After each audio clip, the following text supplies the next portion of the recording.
So you try it tonight. Try it with anything in this world. The unmarried, if you desire to be married, what symbol in the world would imply that you are married? A little band in this Western world, a little band around this finger. Not around any other finger, around this finger. It doesn't have to be the biggest aspidastra in the world. Just a plain little gold ring. If you wore it there, it would imply you're married. Sleep tonight as though you wore one. Don't put your physical thumb on it. Put your imaginary thumb on it.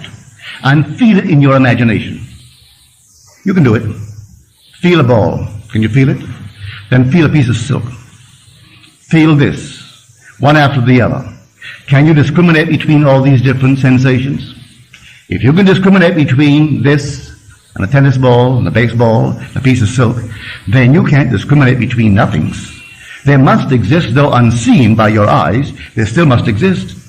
So if I can discriminate between these unseen objects, these objects, though unseen, must be real. Well, now take that and put it there.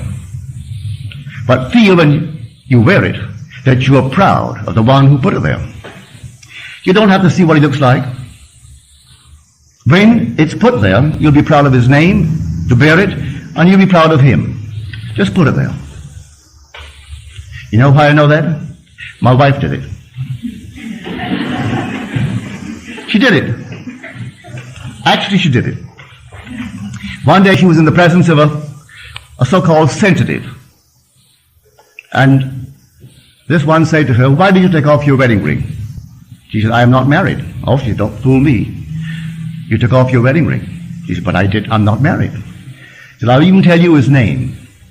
And she started off with Never. She didn't quite get it, but she was coming very, very close to it. She was actually sensing what my wife in consciousness was feeling. When I first met her, I wanted her the very first day I knew her. I wanted to marry her. But I was entangled. Was I entangled?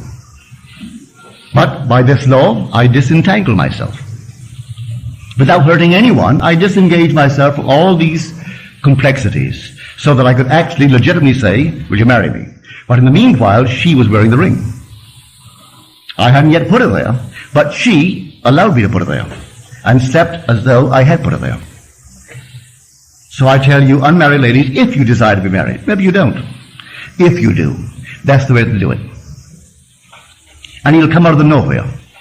You don't have to go and buy anyone or try to meet the right people. Usually when you try to meet the right one, he's always the wrong one. So don't go searching. Those who go searching for love only make manifest their own lovelessness. And the loveless never find love. Only the loving find love, and they never have to seek for it. So you fall in love, you don't have to seek for it. You draw them. They come to you. So here, this is the power of which I speak. The power of the universe, the power that created and sustains the universe, is resident in you as your own wonderful human imagination. That's God. Don't forget it.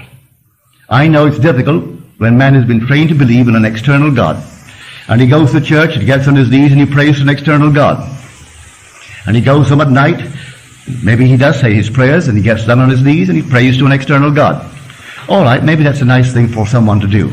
But I tell you, he isn't out there at all. You won't be criticized for it, but he is within you. Very personal, may I tell you. He is very, very personal. And within you. When you're told in Scripture, of the rock that begot us, we are unmindful. And that seems to be all a figure of speech on how true that thing is. One night, sitting in the silence, rather as an afternoon, I was thinking of nothing in particular, and suddenly before my eyes came this quartz, an enormous quartz. As I looked at it, it fragmented itself, broke into numberless little pieces, and then it reassembled itself. As it reassembled itself, it was not into a quartz, but into a man, seated in the lotus posture. I'm looking at this man, all seated now, perfect man. As I looked at him, I'm looking at myself. Here I am, the perceiver, observing myself, seated in the lotus posture. This deep, deep meditation. And as I became aware that I'm looking at myself, it began to glow. And it glowed and glowed and glowed. When it reached the intensity of luminosity, it exploded. And then I returned to this level. Where did I see him? Within me. That being is meditating this. This is but a projection of itself in the world. And when he wakes within me, completely wakes, I am he. God actually became me, that I may become God. And he's put me through all the paces, allowing me to make all the mistakes, to make a monster like the things that I talked about earlier. I made that, and I made a lovely one. And he allows it in his meditation. He is the dreamer in me. And he's dreaming this, and dreaming everything that I dream in this world. And when he awakes, this will cease to be, and I am he. And he is God. So I tell you, go out and try it. Begin tonight. I make you this promise: if you try it faithfully, you will not fail.